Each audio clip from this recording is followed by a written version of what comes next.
I've been using all my time, falling out way too faded. I don't wanna cross that line, I don't wanna get too jaded. I don't wanna get too much of my love. No, I'ma need faith, I'ma need trust. I'ma need you to be patient with me, 'cause believe it or not, I done seen this shit before. I'ma be in too deep and I'm gon' see you walking right out that door. I'ma need to know right now if this a game. I'm letting you know right now before the flame. If I'ma let it burn, I'ma let it burn. I'ma let it burn slow. What's up, gas family? It's your girl Essie, and today I am back with another video. I know it's been forever, but once you guys finish this video, y'all gonna understand why it's been forever.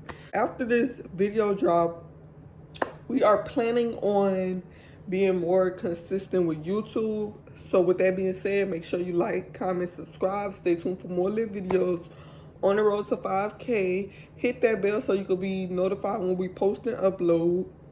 Because like I said, we're going to start being back more consistent after this video drop. As y'all can tell by the title, this video is going to be pertaining 4 different subjects.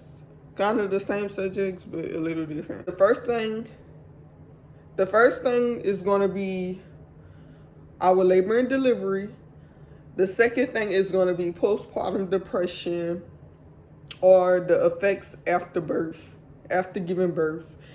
The third thing is going to be about our NICU journey, because we are NICU parents. And our fourth thing is going to be, why did I distance myself from social media? Because I know it's a lot of people want to know. Because if you follow me on Instagram, before I had Inslee, like I was always on social media. I was a social media bitch. But a lot of things changed. A lot of things changed me as a person. Like, yes, everything is very different for me now. So that's what I'm gonna be talking about in this video. And the only reason why y'all don't see Dre in this video, because he is currently at work. It is almost 7 o'clock in the morning. It's 6:55. Like, if you look out that window, you can tell like it's gonna get light outside. Later in the video, you're gonna understand why I'm saying that. But today is currently Tuesday, November 23rd. I actually recorded this video like on the 17th, but it got deleted. Just so I had to remake it. Okay, so let's get into part 1. April 10th, and today, pick her up. going on today is, we pregnant, y'all.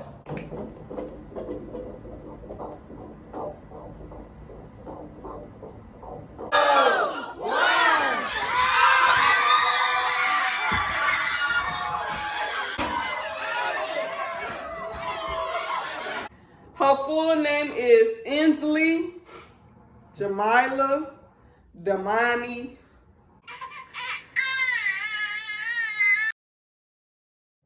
We did not get to record our labor and delivery because of how it happened. So I'm just going to give y'all the details on what happened. So on September 17th or 18th, I'm not sure which day it was. It was either the 7th, I believe it was the 17th, but then I kind of believe it was the 18th. Anyways, either September 17th or September 18th. Okay, so I woke up with a bad headache. But people said, like, when you pregnant, migraines are normal. But I never had no headaches my entire pregnancy. All 28 weeks I was pregnant, never got a headache. I only got sick like 2 weeks after I found out I was pregnant, and it didn't even last long. So I never was like always sick or nothing like that. I didn't go through a lot of sickness. I had a very bad headache that I just couldn't get rid of. I tried to sleep it off. It didn't work. I told Dre asked if I was hungry, and he bought us McDonald's. And my fries was like so fucking salty. Like, them bitches was salty. Excuse me for cursing, but them bitches was salty as hell. And after I ate the fries, I felt worse. Like, I felt so much worse. I started having pain in my upper stomach. So Like, that was sign too that I knew that something was wrong. So first it was the headache. Then I started getting bad pain in my stomach. So that was two. And I just couldn't control either one of them. So like I just knew something was wrong. So I told Dre, I was like, you gotta bring me to the emergency room so I can see what's wrong with me. Mind y'all, quick little backstory. Where I was supposed to deliver at is 30 minutes away. My doctor's office is like 30 minutes away. But where we live, it's a emergency room 5 minutes from our house. And then they have a hospital that's like 5 minutes from the emergency room. So when I went to the emergency room, they asked me how many weeks I was and stuff like that. And it was like, oh, you're not supposed to come to the emergency room when you that far along. You're supposed to always go to labor and delivery. But I never knew that. They still tried to see what was wrong with me. They checked my blood pressure, and my blood pressure was 185/110. So I'm like, okay, what that mean? They tried to get my blood pressure down. It did not work. So they was like, oh, we got to transfer you to labor and delivery. So I'm thinking I'm finna go to the hospital that I'm supposed to deliver at. But I went to the hospital that's around the corner from the emergency room. Dre started Googling my symptoms to try to see what was wrong with me. And preeclampsia came up. It's something you're supposed to get after you give birth. If you get it while you're pregnant, 9 out of 10 you have to have your baby if they can't get your blood pressure down, or they can't control it. I found out that I had preeclampsia. So mind you, I'm not at the hospital that I'm supposed to be delivering at. So of course I'm going to meet the people who deliver at that hospital. While I'm trying to get in touch with my doctor, the bitch ain't answer the phone. Like, she never answered the phone after I gave birth, before I gave birth, during me giving birth. She didn't answer the phone. She said she wasn't on call. So to any moms that's pregnant, make sure that you be careful with that too. Like picking your OBG or whatever, because that comes into play too. Since this bitch did not answer the phone or nothing for me, I'm basically having to listen to all these new people that don't know nothing about my pregnancy, don't know nothing about me, or nothing like that. They had ran some blood tests on me, and after they did the blood test, the preeclampsia, I don't really know how to say that word, so excuse me if I'm saying it wrong. The preeclampsia was basically killing my liver, so it was like a do or die situation. They was telling me and was like, if you have her, both of y'all have a 98% chance of living. But if you don't have her right now, we don't know how long that y'all will live. Like, that's basically what was said to me. And I just had to go by it because it was like, it was nothing I could do. At first, I wasn't with it. Honestly, I wasn't, because when you have your baby that early, the hospital keeps your baby. Like, so I wasn't really with it. But my mama was there, and she told me that I had to listen to what they saying because they not telling me nothing wrong, whatever like that. I started getting on my way to labor and delivery. They gave me a steroid shot so that, like, when she come out, she could be strong because, she came early. She came at 28 weeks. After they, gave me medicine and stuff, I felt better. Like, I felt way better. But they was like, it's not gonna last long, so you need to still get her out. They watched me overnight to see if any changes would happen, and nothing changed. The next day, I went into labor. So then my mama was like, okay, so y'all gonna put her through labor. How long is she gonna be in labor? And they was like, oh, we're not gonna put her through labor because we don't know how long that will take. So we're just gonna do an emergency C-section. So I didn't get to choose when I could have her, and then I couldn't choose how to have her. When she said that, they already was in uniform, like ready to roll me up out the room. Mind y'all, we didn't have nothing. Like, we didn't have bags packed. We didn't have nothing. We went as is. Dre had to go back home after Inslee got out. But we was not prepared at all. So, to my moms who watch my channel, or anybody who is currently pregnant or anything like that, Always be prepared, because you never know what could happen. They rolled me in there. They numbed me from like waist down, I believe, or like my stomach down. I didn't feel nothing at all. Like, I did not feel nothing. I was in labor for 15 minutes, so it wasn't even real labor. I never felt what contractions feel like. I just missed out on so much. They numbed me, they waited till it started kicking in, and then they cut me open, they got her out, and then they do this hard push on you. I don't know why, but that's the only thing I felt was they just pushed on me and then took her out. I don't know what that was for, but yes, they push you hard as fuck for whatever reason. I was in labor for 15 minutes. She was born at 2:39, I believe, in the afternoon. And then they rolled me back to my room. I didn't have to go to a recovery room, none of that. Rolled me back to my room, took her to the NICU, and I was in my room and stuff. And I just got to go back and forth to the NICU. The whole time, I didn't get no medicine. Like, the whole time I was on ibuprofen after I gave birth. Like, my cut was like so little. I didn't even feel it. Like, it didn't hurt. Like, to me, honestly, C-section 10 out of 10 do recommend, because it didn't hurt for me. Like, it didn't hurt at all. Like I said, the only thing I felt was them do the big push on me. Gave birth to Inslee on September 19, 2021 at 2:39. She was 2 pounds 1 ounce, which means she was very little. She still came out beautiful.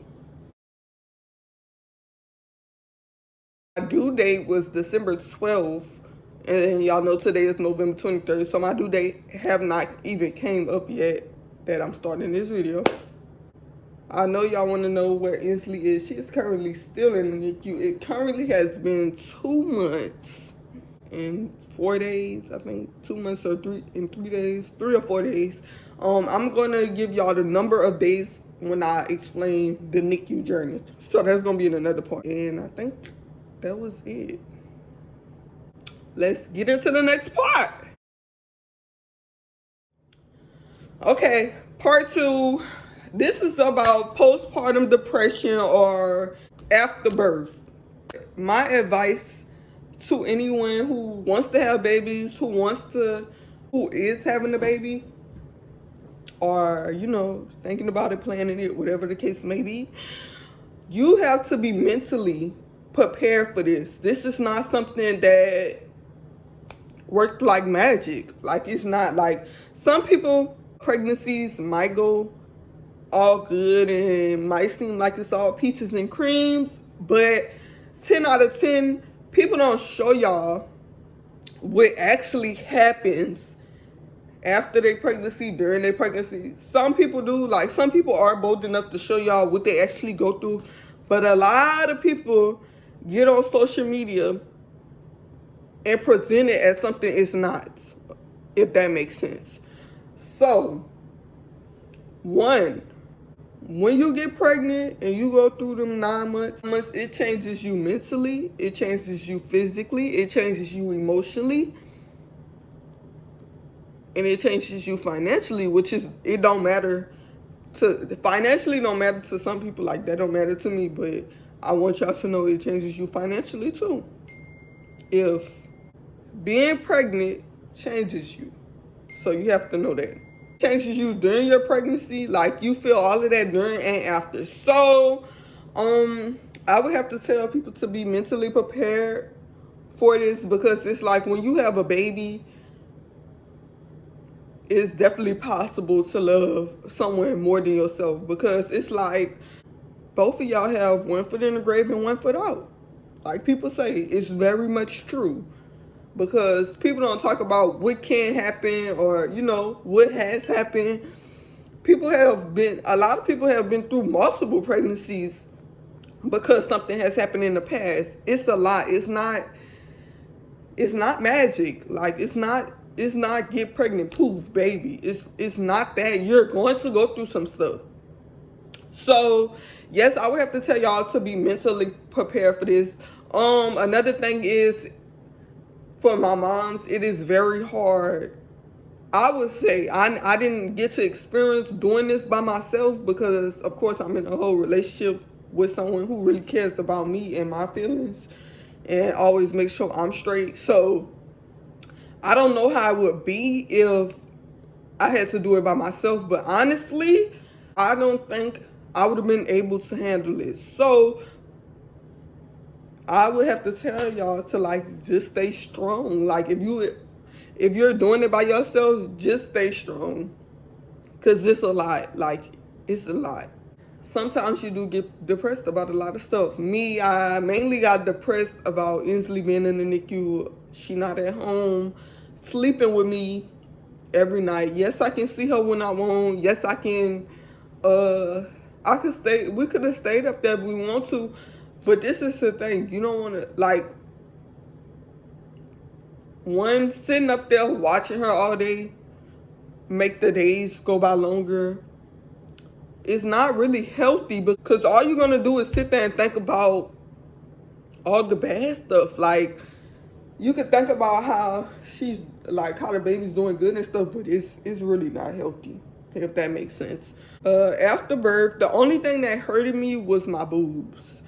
And y'all, that right there is a 0 out of 10. Don't recommend. Like my boobs hurted so bad to the point where they had me crying. Like they doubled in size.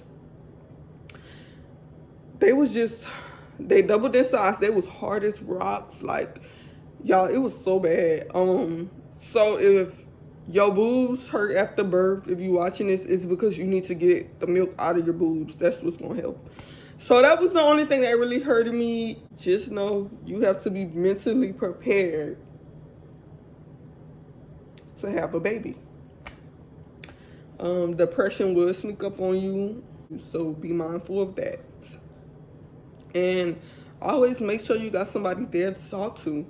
Like that's all you need to do. Talk to people, get out your house more, go on little dates, look at that baby. Notice that's the reason you doing it. Notice that's why you getting up every day, because pregnancy is a lot, but babies are a beautiful thing.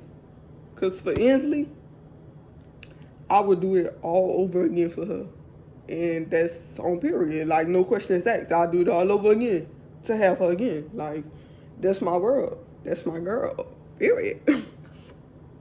So, yeah, that's mainly what I have to say about postpartum depression, because I really didn't go through, like, losing my hair and stuff like that. And I know some women do, but I can't speak on it because it didn't happen to me.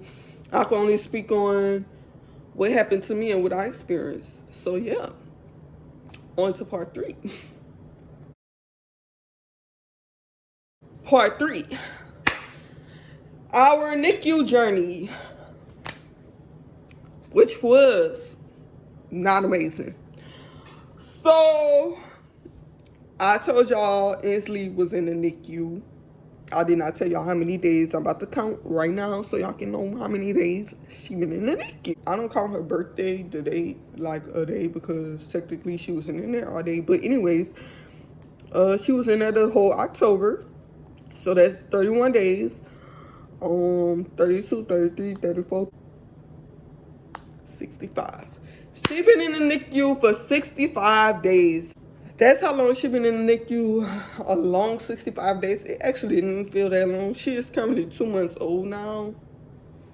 So yes, time flies, but she still look like a newborn. She don't look like a two-month-old baby. And when your baby comes out premature, you're not supposed to look at your baby like, oh, they 2 months old or they 3 months old. You know, you still have to look at them as their weeks. So technically she's 37 weeks. She just made 37 weeks on Sunday. To talk about the NICU journey is really crazy because one, the NICU, she said they have a camera, so we could see her from home. I don't know if I could show y'all because sometimes they be putting the camera how they want to put the camera, and that's been an issue. To the point where I just stopped saying stuff because it's like it never changes.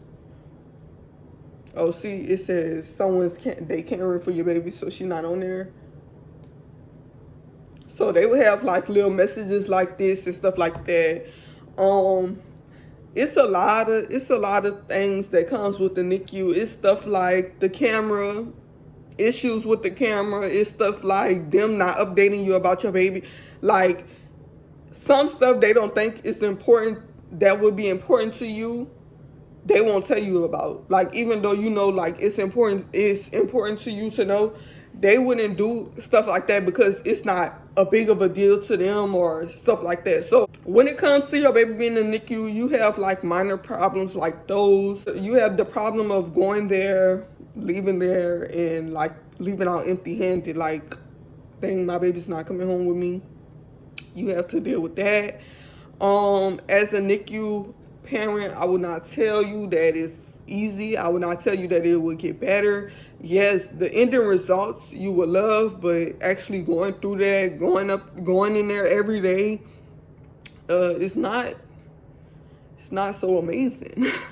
So I'm not gonna tell you it's okay. I'm not gonna tell you it gets better. I'm not gonna say none of that because I know how I feel, and that's just stuff I didn't want to hear because you don't actually know. Like people on the outside looking in can say stuff like that, but they don't actually know how you actually feel being a NICU parent. Also, as a NICU parent, to the people who are not NICU parents, haven't been NICU parents, I would have to say it is very annoying, very much, when you constantly ask NICU parents, when is the baby coming home? Because that is something that we do not know. Like, it's all up to the baby. It's not up to us. Because if it was up to us, kids would already be home. It's up to the baby and what the baby wants to do. Because there's different stages that they have to go through. My advice to people on the outside looking in, stop asking people when their baby coming home. It's annoying. Because we don't know the answer to that. What they tell us is, look at your due date. Because that's when they were supposed to originally come if they was in your stomach. So we don't know. Like, we don't know. And it's annoying when people keep asking that. That's why I don't like going nowhere. That's why I don't post her on social media and stuff. Because I don't want people asking me stuff that's going to piss me off, if that makes sense. Anyways. The stages that Inslee had to go through, because, you know, like, the reason why they don't let your baby come home that small is because, one, they underweight, so they can't maintain their own temperature. Two, they don't know how to eat from a bottle. They have to learn that. Three, some of them are not breathing on their own. Inslee was actually breathing on her own, but they couldn't let her breathe on her own due to the fact that she came out at 28 weeks. So they have to be on a breathing machine up until 32 weeks. So if they come out at 32 weeks already breathing, they don't have to get on the breathing too. But if they're breathing on their own and they come earlier than 32 weeks, they still have to be on the breathing machine. So she was still on the breathing machine. And also, they have to be 3 pounds to not be able to get on the breathing machine. So she was only 2 pounds, 1 ounce, and then she dropped weight like a day or two after. She was like 1 pound, 15 ounces.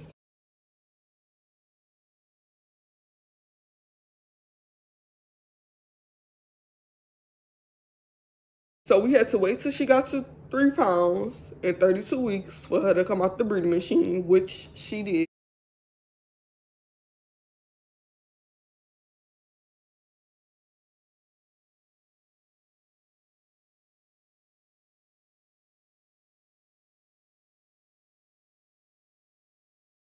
I can show y'all. After that, she got back on oxygen.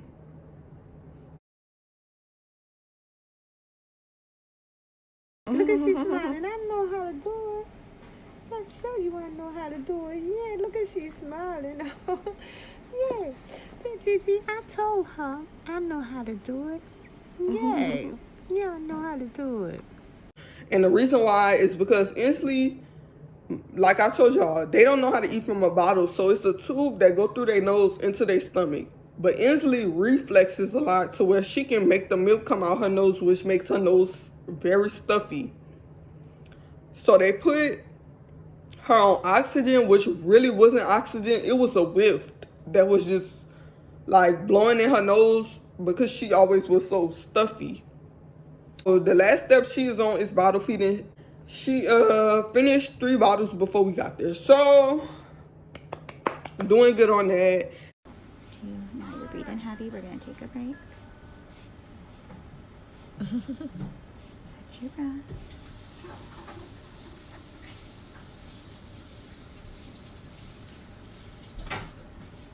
The only thing that is a step from her coming home is bottle feeding. That's the only thing we waiting on, is her to be consistent, because a lot of times she's not consistent. She drank half of the bottle, don't want the rest, or drank a bottle, don't drink a bottle this time. She just not consistent with it. So they're waiting for her to be consistent so that she can come home, which this video will not be dropped until she's home. It's another part we got to add to this video, which is us being in the hospital, because we do have to spend a night there before she come home, so that they can see us care for her on our own. They will be there, but they won't be in our room. They will only be there to help or if we need them. So we do have to do that. She is 5 pounds 7 ounces.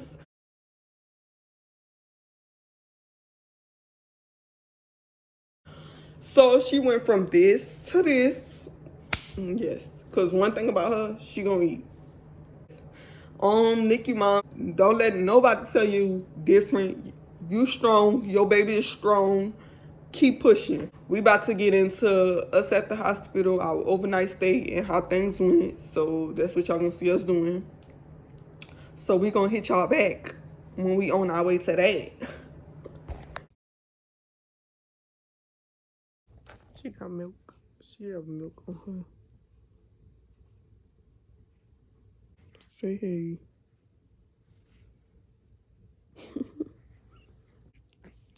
I'll show y'all the room. It's big. And it's a regular bed. And that's the bathroom over there, but I can't get up and all that. But I really don't just feel like getting up and stuff.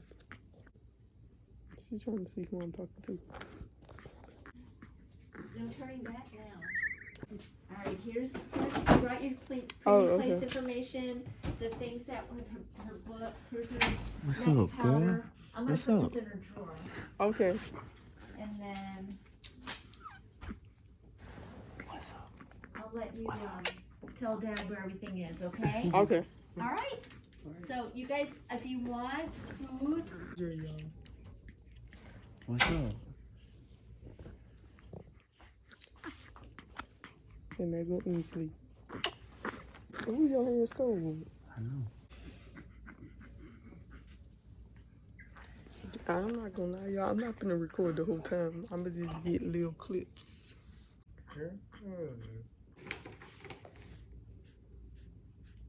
I grill hamburger on wheat, golden burger on wheat.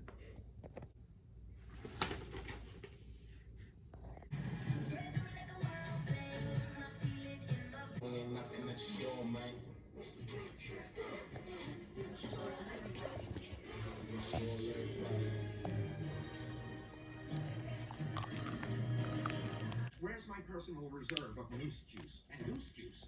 My emergency stash of blue hash? My secret slew of frozen hazelnuts? Nice crispy crust. What do you think? If you want to turn it into a Christmas... We cold, right, baby? She got a whole...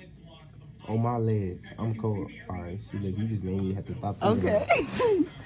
All right, y'all. So it's currently 5 o'clock in the morning, and I don't know what time exactly we discharging. So, well, she discharging. I don't know the exact time, but we gonna catch y'all when she leaving up out this bed. Y'all, the part that we was in the car deleted, but we home. Make sure y'all like, comment, subscribe, stay tuned for more of the videos on the road to 5K. Hit that bell. Yes, all of that, because we about to be back consistent. Love y'all. I know my life can get so crazy, but as long as you're right here, none of the gossip, nothing can stop.